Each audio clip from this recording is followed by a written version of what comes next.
Paano mo malalaman kung meron ka bang calling talaga or miss call lang yun? Anak, siguro, to make things clear, no? Mm. All of us has a calling. Yeah. Why do I say that?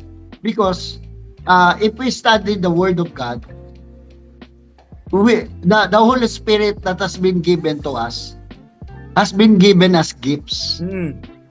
And those gifts are for the calling. Para sa calling yun eh. Kasi kung wala ka namang calling, what's the use of the gift?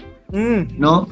So the gift of the Holy Spirit is mainly to fulfill the calling of God in our lives. Kaya lang, we have different callings. Kaya ang importante ngayon dito, ma-discover kung ano talaga yung calling. Kasi minsan, alam mo yun, parang tayo yung pumipili minsan ng calling natin. No, hindi po natin pwedeng piliin yung calling natin.